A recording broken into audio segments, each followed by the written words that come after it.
हमारे मन में तो तरह तरह के विचार चल रहे हैं। हम काम कुछ और करना चाहते हैं, लेकिन हमारा मन हमसे कुछ और ही काम करवा लेता है। इससे पहले कि आप अपने मन को शांत करने का प्रयास करें, यह जानना जरूरी है कि मन का व्यवहार शांत होने वाला है ही नहीं। अगर मन शांत होने वाला हो सकता है तो इस दुनिया में सभी के मन शांत हो गए होते और हर कोई अपना जीवन सुखी सुखी बिता रहा होता। फिर ना कोई हंगामा होता और ना ही किसी तरह की कोई तकलीफ। सभी का जीवन खुशी खुशी बीत रहा होता। फिर ना तो आप और ना ही मैं पैसे कमाने के पीछे भाग रहे होते। समस्या तो यह है कि हम ज्यादा से ज्यादा चीजें इकट्ठा करना चाहते हैं, क्योंकि हमें लगता है कि हमारे पास जितनी ज्यादा चीजें होंगी हम उतना ही सुखी रहेंगे। लेकिन वास्तविकता तो यही है कि बाहर की किसी भी चीज में कोई सुख नहीं है और ना ही उनमें कोई दुख है। और यही कारण है कि जब हम किसी चीज के पीछे भाग रहे होते हैं, जब हम कोई चीज पाना चाहते हैं, तो उसे पाकर हमें पल भर के लिए खुशी तो मिलती है, लेकिन बाद में हम उस खुशी का एहसास नहीं कर पाते। वह खुशी दुख में परिवर्तित हो जाती है और इसी प्रकार से हम एक चीज से दूसरी चीज, दूसरी से तीसरी चीज के पीछे लगातार भागते रहते हैं, क्योंकि हमें ऐसा ही लगता है कि यदि हम वह चीज पा लेंगे तो हम सुखी हो जाएंगे। लेकिन वास्तविकता में वही सुख हमारे दुख का कारण बन जाता है, जिस कारण हमारा मन बेचैन रहने लगता है। हम उस चीज को पाने के लिए तरह तरह के उपाय करते हैं, लेकिन उससे हमें फायदा नहीं होता है, जिस कारण हमारा मन और भी बेचैन होने लगता है। और यह बेचैनी धीरे धीरे चिंता का रूप ले लेती है और हमारा मन पूरी तरह से अशांत हो जाता है। हमें कुछ भी अच्छा नहीं लगता। हमें लगता है कि जो कुछ हमने मांगा था उसका उल्टा हो रहा है, सब कुछ हमारे विपरीत जा रहा है। और फिर हम अपने मन को शांत करने के लिए ध्यान करना शुरू करते हैं, क्योंकि एक ध्यान ही वह मार्ग है जो हमें ज्ञान की ओर ले जाता है। वह हमें यह बताता है कि बाहर किसी भी चीज में कोई सुख नहीं है, बुद्ध कहते हैं, और ना ही दुख है। दुख और सुख तो हमारे मन का भ्रम है। यह हमारे मन की एक उपज है, जिसके लालच में हमारा मन हमें यहां वहां भगाता रहता है। जैसे कि महीनों से भूखे एक भिखारी को अगर एक सूखी रोटी भी मिल जाए तो वह उसके लिए सुख है, वह उसके लिए अमृत है। और ठीक उसी के विपरीत यदि किसी धनवान के घर पर 56 प्रकार के भोग भी बन जाए, तब भी वह उसे खाकर तो दुखी ही रहेगा। यह तो उनकी मन स्थिति पर निर्भर करता है। इसे और अच्छे से समझने के लिए आज की जो कहानी मैं आपको सुनाने जा रहा हूं, इस कहानी के माध्यम से आप यह समझ पाएंगे कि हमारे मन की स्थिति क्या है और हम इसे कैसे नियंत्रित कर सकते हैं। तो चलिए बिना किसी देरी की कहानी शुरू करते हैं। हम जानेंगे बौद्ध कहानी से। एक समय की बात है, एक गांव में एक युवक रहता था जिसका मन बहुत ही अशांत रहता था।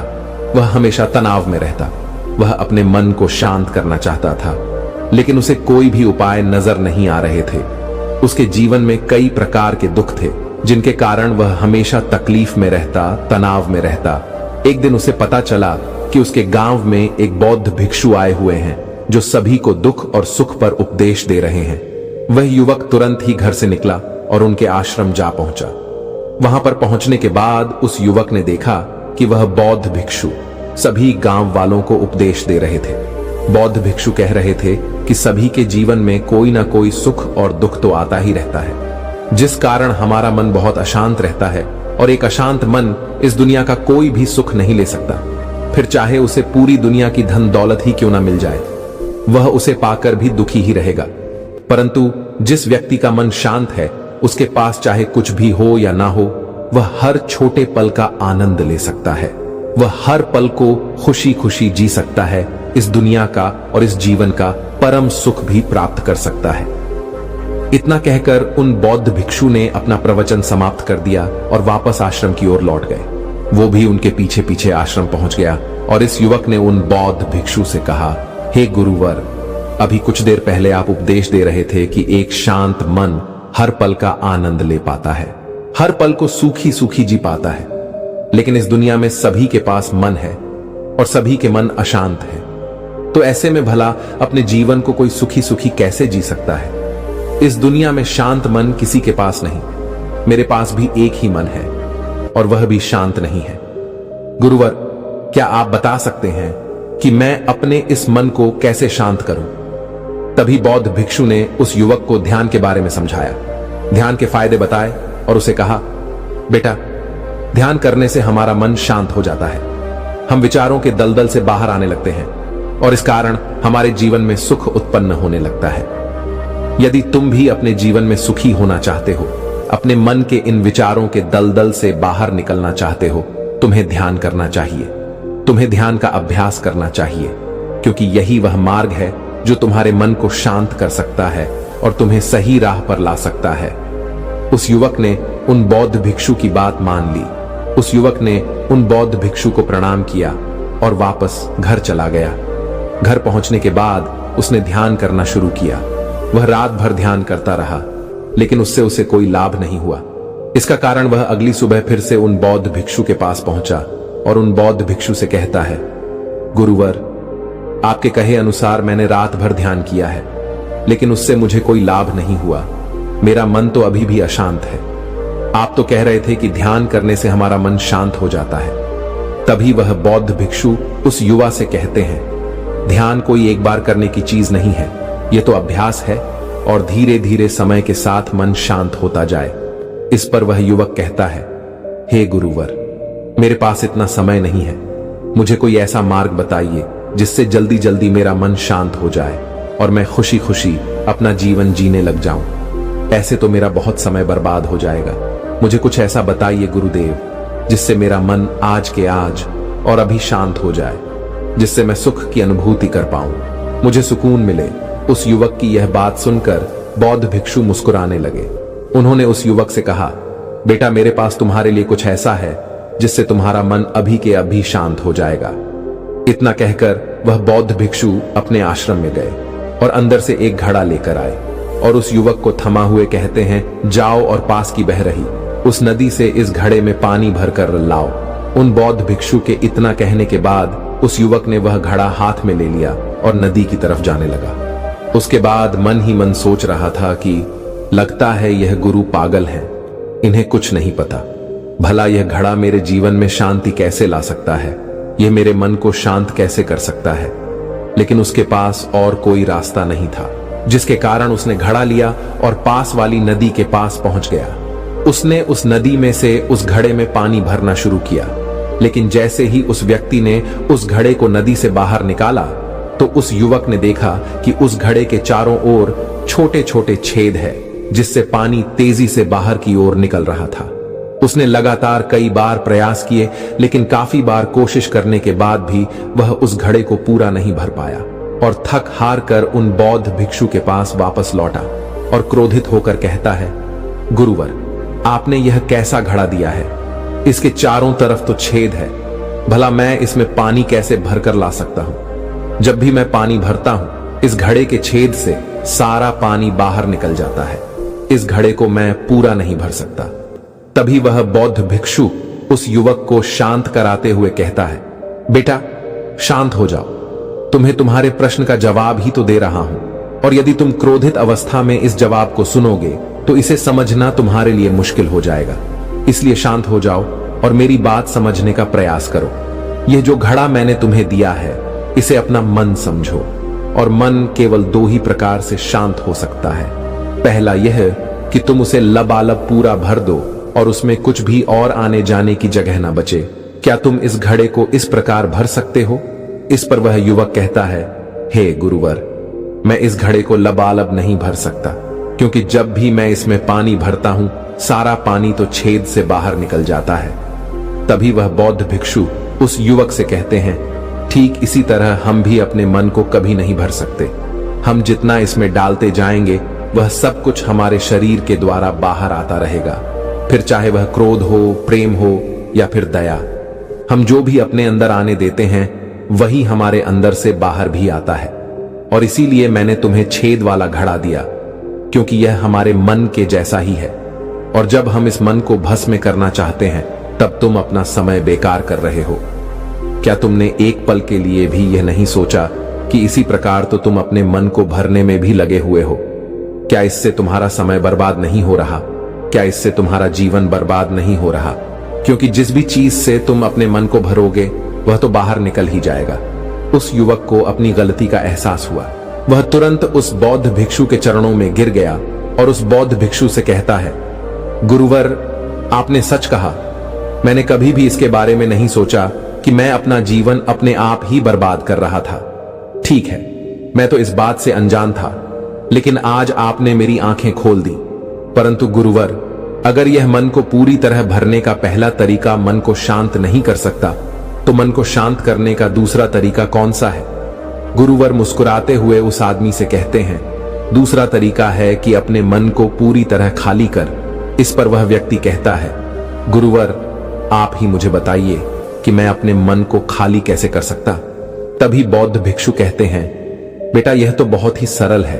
बाहर का कूड़ा अपने भीतर मत जाने दो, इस प्रकार तुम्हारा मन अपने आप ही खाली हो जाएगा।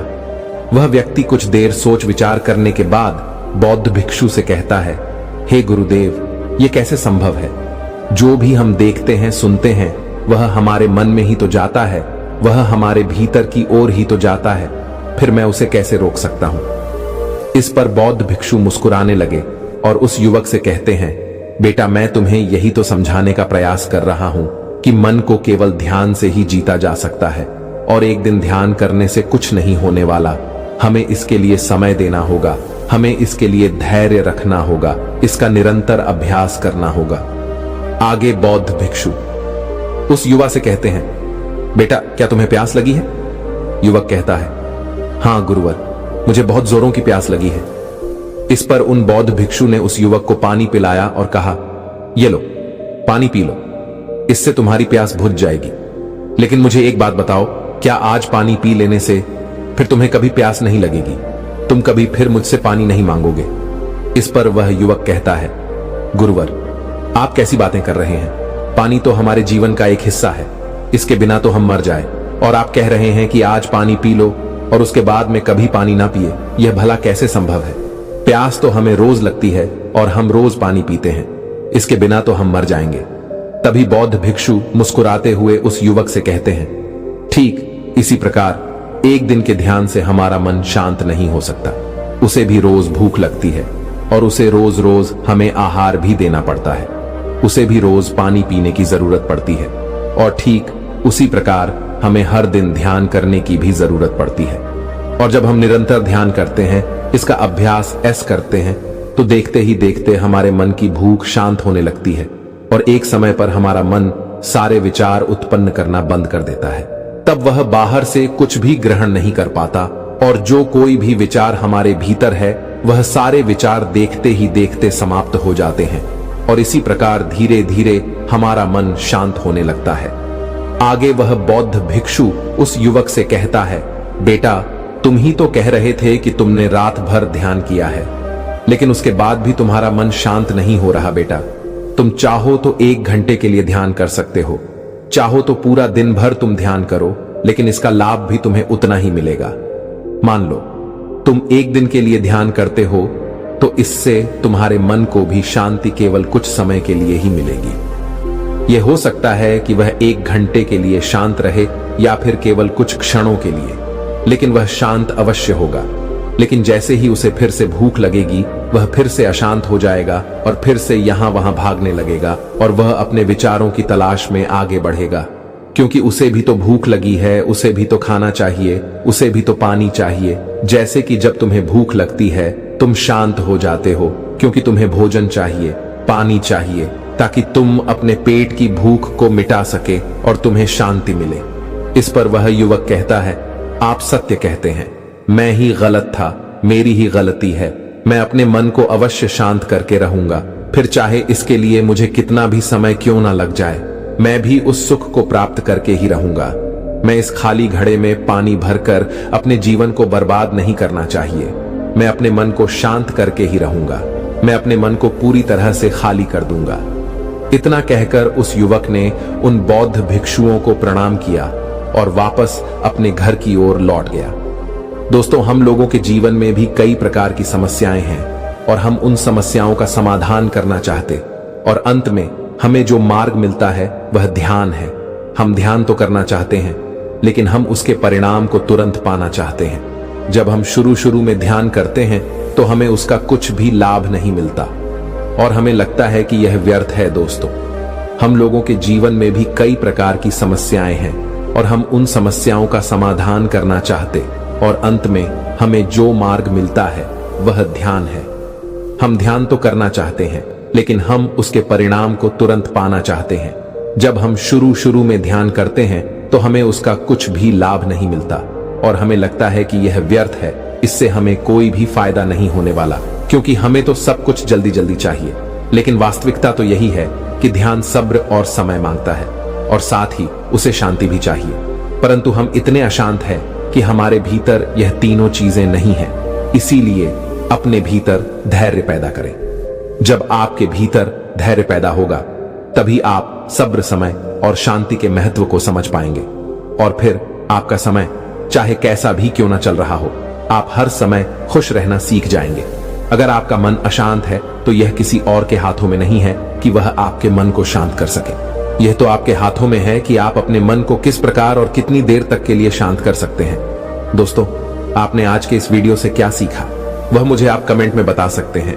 इसी के साथ उम्मीद है कि आपको आज की वीडियो पसंद आई होगी, तो इस वीडियो को उस इंसान को शेयर करें और उसी के ठीक बाद चैनल को सब्सक्राइब करें। तो चलिए फिर मिलते हैं ऐसी एक और नई वीडियो में। तब तक के लिए अपना ख्याल रखें। धन्यवाद।